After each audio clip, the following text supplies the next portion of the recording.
and thank you all for joining us for another podcast of Unraveling Safety. And today we have Adam Jackson, who's joining us today. And Adam Jackson is a Health, Safety, Environment and Quality Senior Manager at JLL Australia. So thank you so much for agreeing to join us. And we're really looking forward to talking to you all and understanding more about your experience and all the wisdom that you have in the safety space. Thanks very much for having me. I appreciate it.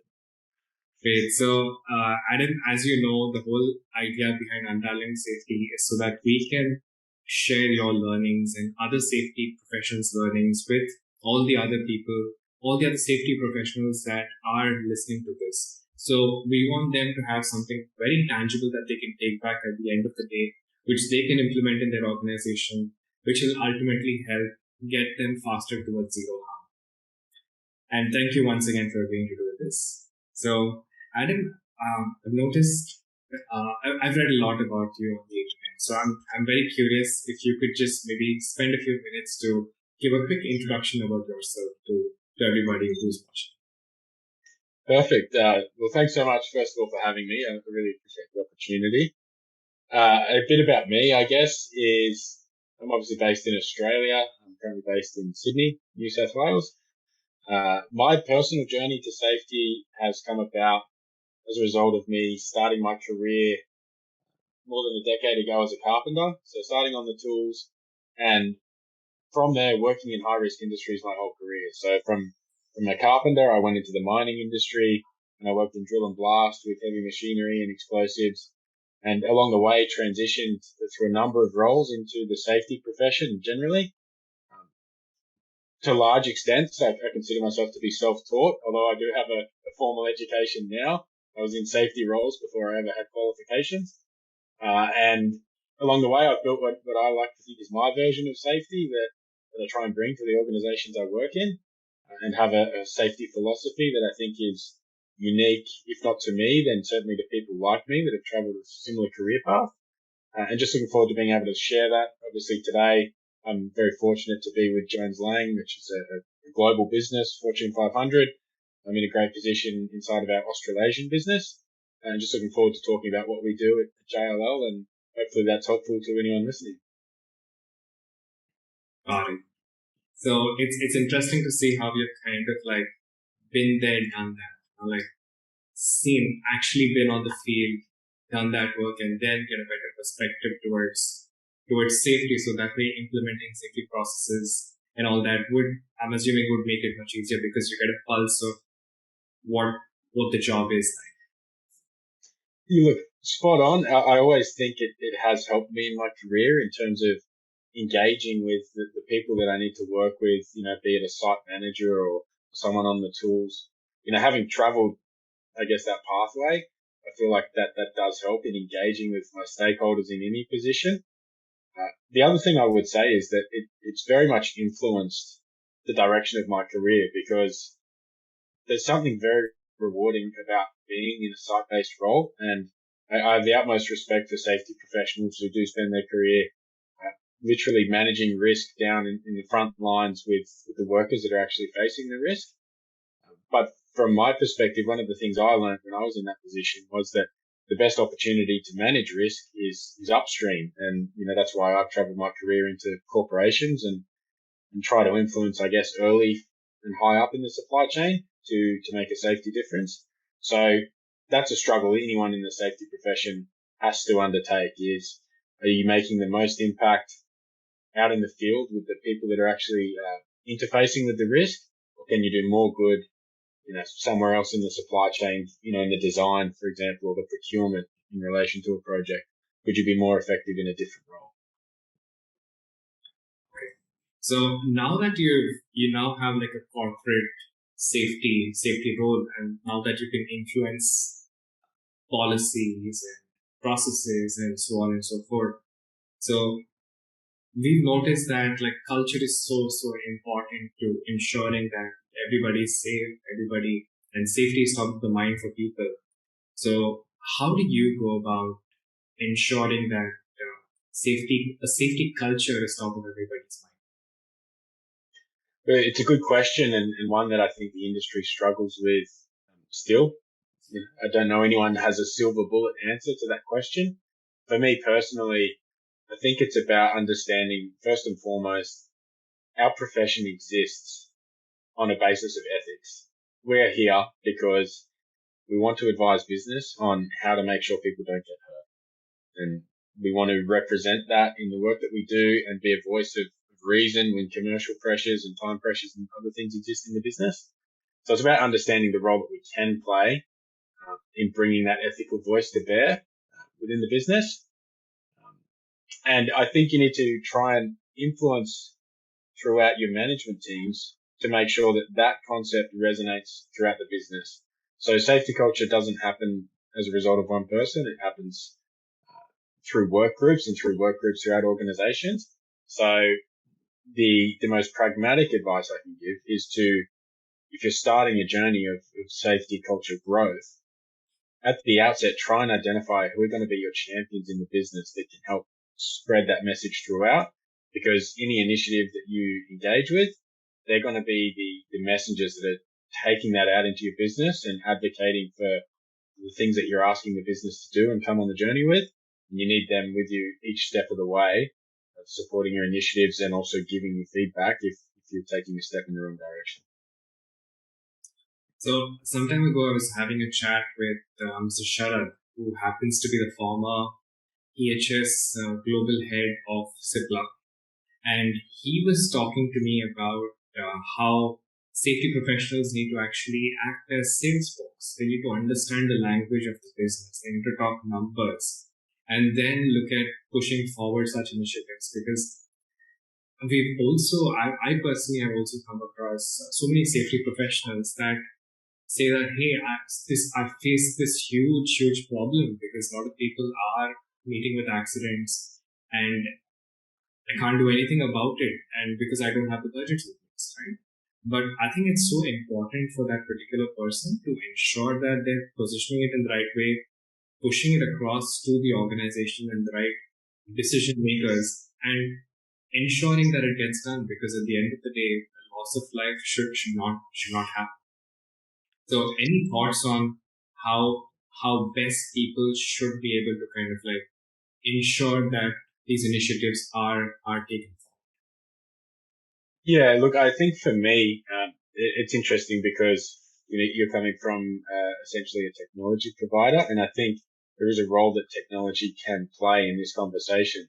So what I mean by that is when you are embarking on a safety culture journey, you need to start with a vision of what that is, and that might be zero harm, or it might be something less tangible. For example, in JLL, our corporate safety vision is to be one team safer together. Right? And it's a really great vision that helps inspire us towards improved safety performance. Now, I talk about safety performance because you're going to set your safety vision, and that's going to be the aspirational target for your business, and your culture initiatives are going to be driven towards achieving that vision. But you need to be able to report on performance to validate the return on investment there. So at the outset, you need to have a vision. You need to know how you're going to measure success. And it will change depending on the maturity of your organization, but that is something that technology can help you do. Depending on the initiative that you're implementing, you need to be able to measure A, how much it's costing, but B, what you're getting out of that initiative. How is that actually moving the needle towards that safety vision that you started with? I guess in JLO, I've got a number of examples that we can use to validate this, but one of the tools that we implemented was essentially a piece of technology that allows us to gather performance data on the contractors that we work with. And we use this alongside the incident data that we collect to essentially create a contractor scorecard that we're able to report against to our clients. And that starts to become a strategic difference for our business because there's commercial benefits associated with it. It gives us something that our competition doesn't have, that we can point to when we're tendering for new business and speaking to clients and saying, when you partner with us, part of the JLL service is that you're going to get this integrated safety offering that we can measure and quantify and drive action out of in response to the data that we're obtaining for your account. Understood. Yeah, I think technology is so important to be used because as the scale goes up as well, you need to have proper systems and the right software technology in place to ensure that you have the right insights. It's also telling you what needs to be done. So It is, and that feedback loop becomes incredibly important because when you implement technology in this day and age, the people in your business that are actually the ones going out and using that technology day to day, they're aware that there is somewhere a dashboard that reports on that performance. But you need to be able to take the indicators that you're gathering through your data collection and your performance metrics, and be able to report that back to your people and say, as a result of the work that you've done, we have now achieved this. We now know this. We now can do this, and tell them the actual return on investment that their sweat equity has given your business as a result of the work they've done. So I think that's really important in terms of giving your end users that feedback loop to validate the work that they do is helping improve the performance of your business. So sometimes when you're implementing a new technology within the organization, I think it's all about communicating it in the right way, showing the value to the people on the field. But in spite of all of that, there can be certain instances where the people are not really using the technology or adhering to the processes which have been set. So how do you go about ensuring maximum adoption of a set process or software or technology? Yeah, again, a very good question. And I've certainly seen a lot of technology initiatives that, with the best of intentions, haven't actually succeeded in various businesses. For me, to be, I guess, a little bit cliche, it's all about starting with why. If you have something that is self-evident in terms of the value that it brings, then people will automatically be more inclined to use it. And I think any time you roll out a technology, there is always a focus on telling people what to do and how to do it without necessarily having that why there. So I think having that self-evidence is very important. People need to feel like in the moment, in the local situation that they're using that technology, whatever it might be, that it is having a benefit there, as well as having a benefit on an aggregated level in your business, through performance management data.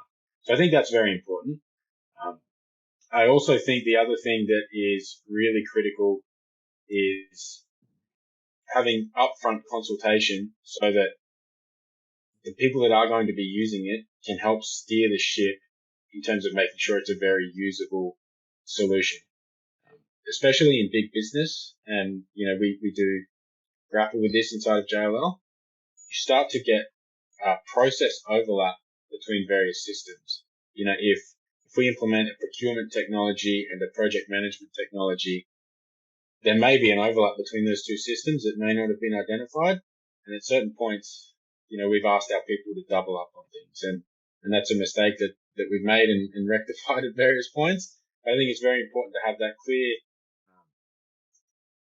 understanding of what processes you're implementing, where they sit holistically inside of your business, and that you consult with the end users to make sure that they're very clear on that, and that they're able to give you that feedback and potentially identify opportunities to optimize your workflows as well. Because if you're doing one thing here, you shouldn't have to redo it over here in your technology. So it's that consultation piece, that mapping of your processing, and making sure you have a clear understanding of what problem we're trying to solve, and that the solution that we're bringing is self-evident in terms of addressing that problem.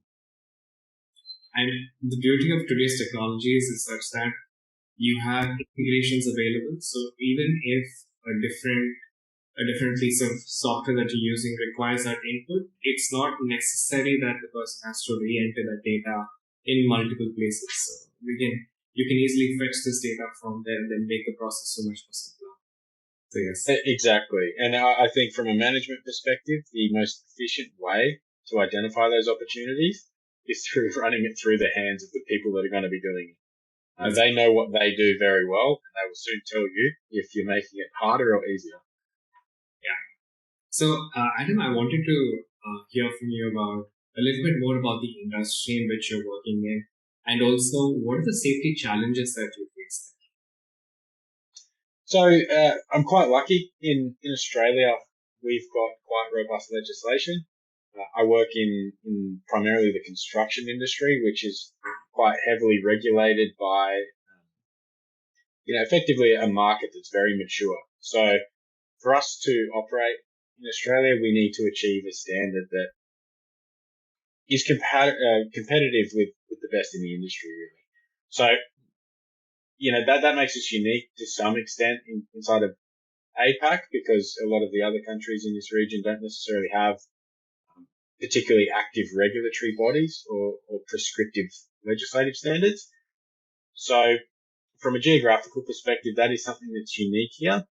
And we're also a very mature market in terms of the adoption of technology. So one of the challenges I see in terms of an emerging risk is that there's actually businesses now, we have the opportunity to measure as many things as we want to in terms of performance data in our businesses.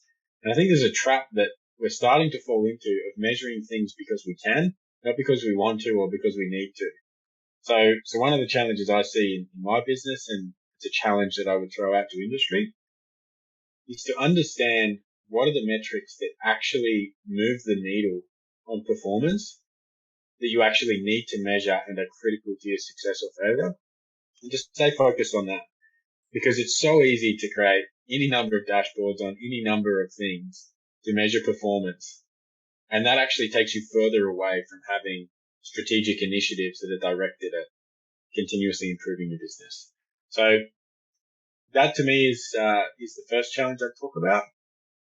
The next one that I think I grapple with the most personally is we are heavily reliant on contractor management inside of the construction industry in Australia.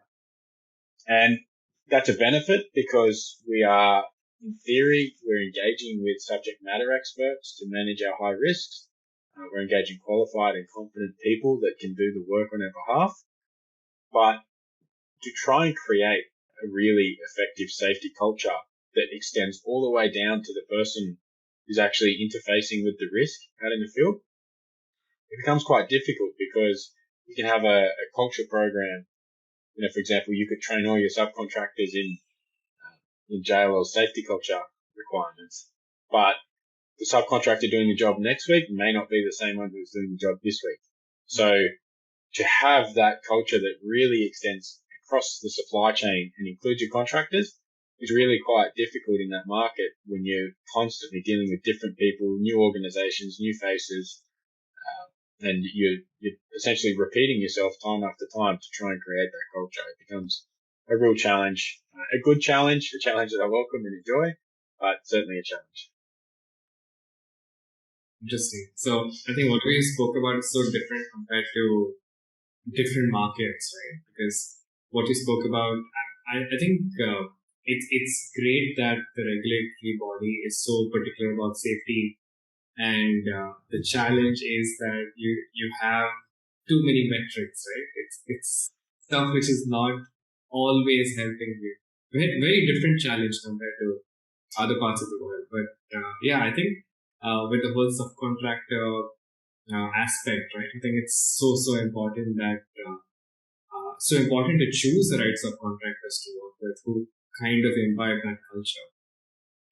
So I was talking to somebody just yesterday, and he was also mentioning about how with this whole ESG reporting that has come in, so everybody in the supply chain needs to be evaluated. So even if you have a subcontractor, there is a proper mechanism to ensure that they are they're taking care of their carbon footprint, emissions, also ensuring that the people are being trained in the right way.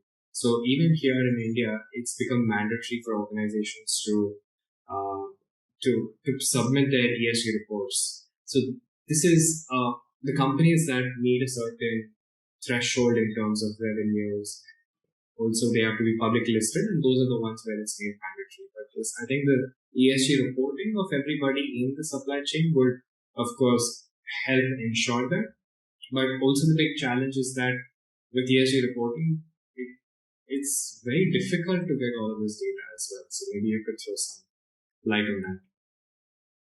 Yeah, I think it's a good point because nobody is disputing that an improved focus on ESG is a bad thing. I think we're all aligned that having socially responsible businesses that are investing in sustainability and wellness and all of those elements, that is only a good thing to industry. However, I do think it's very important we acknowledge, for the subcontractors' behalf, that they may not have the resources or the knowledge to suddenly be able to meet all of these new requirements and stay competitive in market with big business. So I think for me, the challenge is for anyone in that environment in big business to make sure that you are open to engaging with industry.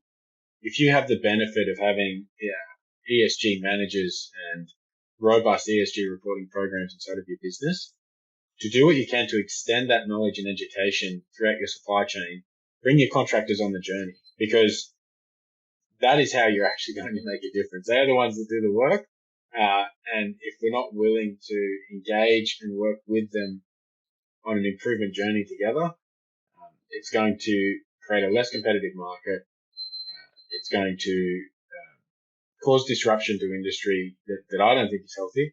And I think holistically, we need to look at it and say the more people we can get on board with these things, and going back to my earlier comment about creating a culture through the supply chain, the more you can get your subbies feeling like they are a business partner with your organization and they're with you on the journey, the more productive you will be. That's true. That's true. So, Adam, I wanted to check with you if was there a particular incident that happened which completely changed your outlook towards safety? Look, there's been a few that I've been involved in, I guess, as a safety professional in the investigation and in the aftermath to some extent. But the one that sticks with me when you ask me that question um, is actually a near miss incident I was involved with earlier in my career before I was in safety. So at the time, I was working in a mine in Central Australia. I operated a piece of heavy machinery on this mine, and I was just about to commence a shift. So I was on night shift. So it was about 6 p.m. The sun was just going down, and I'd driven down into the open cut mine. And I was walking towards my drill rig, and I had my little headlamp on, and I was getting familiar with the work that I was going to be doing that night. And as I was walking along the floor of the pit, some rocks dislodged from the high wall of the mine. So I'm walking along, and there's about a 15-meter high wall beside me, a couple of meters away. Some rocks dislodged and fell down. And I wasn't injured. I wasn't even really close to danger. I just happened to be standing there when some rocks fell down. However, there was a couple of seconds where I thought, oh no, I'm in big trouble. This was only a couple of months after my first child was born. It really shook me up to think, oh wow,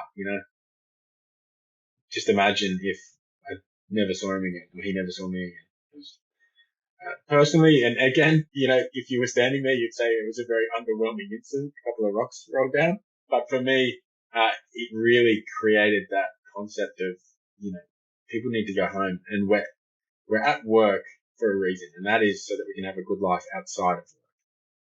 Work is a means to an end for almost anyone. So, I at the time sat there and thought, well, a couple of rocks fell down. There was very little anyone could have done about that. That was just chance. It was just luck. But as I started to research a little bit about how mines establish themselves and maintain safe environments, I learned about all the control measures that could have been in place but weren't on that particular mine that could eliminate the potential for little rock falls like that. For example, a common practice is they bring a water cart down and they wash with a high pressure hose all the walls of the mine to make sure any loose rubble gets knocked off before anyone walks near it. There's sensors that you can put in the high walls that sense geological movements and trigger if there's a movement that indicates there's going to be rock falls. There's a number of control measures that could have been in place that could have informed me that the potential for that to occur could have happened that weren't.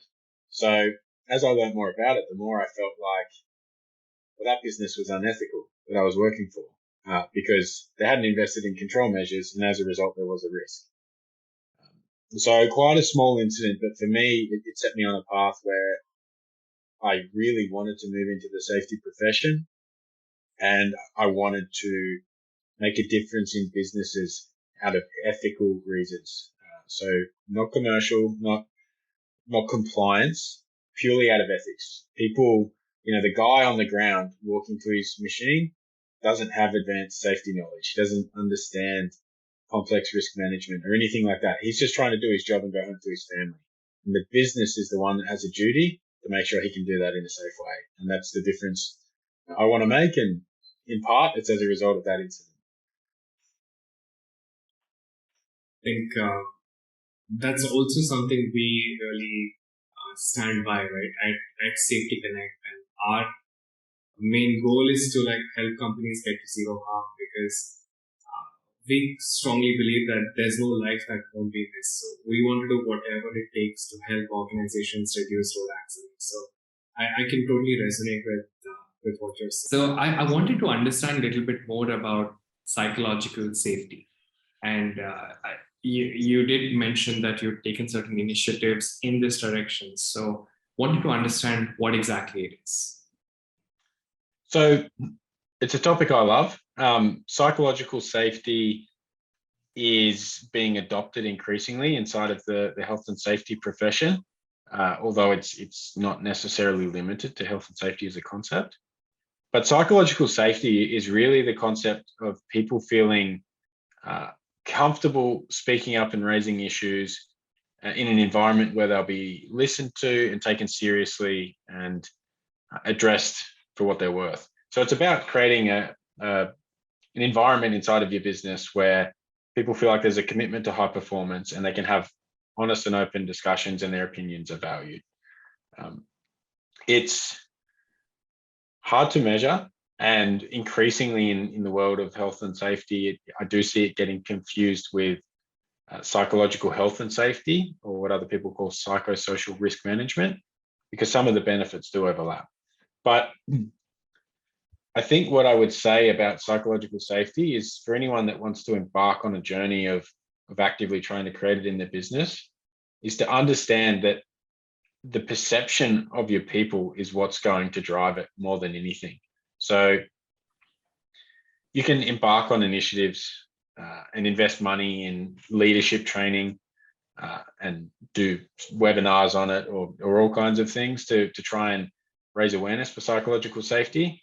But if there's a perception that you're not genuine, or if people aren't aware of what you're necessarily trying to do, it's going to fail, because it's really about how people feel. Do they actually feel comfortable speaking up?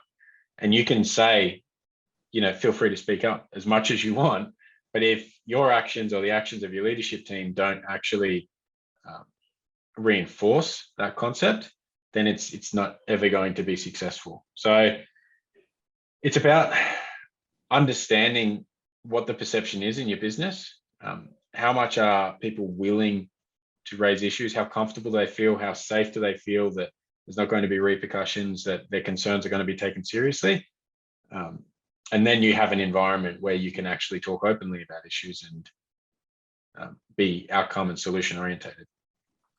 Got it. So it's more like creating an environment or a space where people can safely talk about things, talk about challenges that they're facing towards safety, and through that kind of understanding the pulse of safety, and then maybe educating them in the right way, if in a nutshell, right?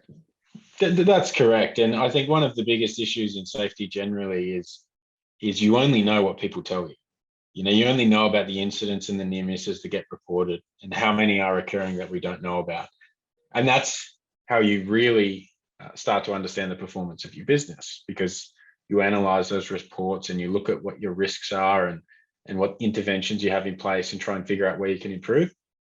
And if you're not capturing that information and people don't feel comfortable raising those issues, you're not going to have that pathway to improvement. You're not going to have a true representation of where your risk lies.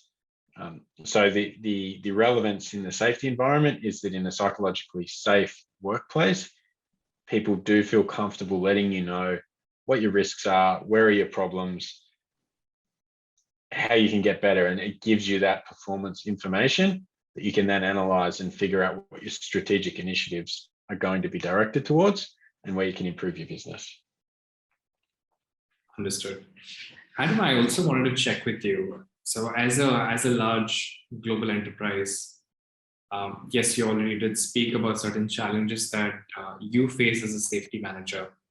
I also wanted to understand what are the kind of products or technologies or initiatives that you feel businesses or startups should be looking into, which would add value to an organization like yours around safety. So I think we did touch on this a little bit earlier, but I would like to touch on it again. For me, again, it's about workflow optimization. I think we live in a world now where most organizations like JLL are using several different types of technology to solve several different problems. And it's about the connection between those things and the relationships between data points and being able to pull that together to create the next generation of performance metrics. So what I would say is, in the last 10 to 15 years, we've seen any number of software providers come out and say, here's an incident reporting platform. And we've become very good at taking all the things that used to be on paper or in Microsoft Word and rebuilding them inside of a digital environment. But what I haven't seen necessarily is a really good understanding of how those things interconnect, the relationship between incident data and assurance data, for example. How can you draw those two things together and look at the performance of a project or of a contractor or your success levels in managing a specific risk or hazard. So being able to have flexible technology that can fill those gaps inside of your business, to me is the next step in terms of creating a single picture of your performance that pulls everything together into an integrated performance perspective. Got it. And what's the one message you want to leave people with? If I'm talking to aspiring health and safety professionals, for me, the advice that I give to people is to know what it is you're selling a business. We aren't commercial resources, but we live in a commercial world. So you need to be able to explain to a business, if you hire me, this is what I'm going to give you. If you're a senior health and safety leader, it's understanding what that product is. Making sure you have a message that's scalable. I interview a lot of health and safety professionals, and when I ask them what's your point of difference, they always tell me that, I always tell people, I want you to go home safe. But that message doesn't resonate in a world of, many, many layers of supply chain where your end user may not actually be the person interfacing with the risk. So you need to have something that you can sell to any business that resonates. And that's, for me personally, why I always go back to that ethical component. You can't appeal on an individual level. You need to appeal to businesses. So it's to understand your product, be able to describe it, be able to validate how you're going to measure success and represent that back, so that when a business hires you as a senior safety manager, they know what they're getting and you can prove that you've delivered. Got it. Adam, thank you so much for taking the time and joining us. We really discussed about a lot of important and crucial aspects, and I'm pretty sure that there are going to be so many takeaways for safety professionals across the globe. Thank you again so much for doing this. Thank you so much for having me. Appreciate it.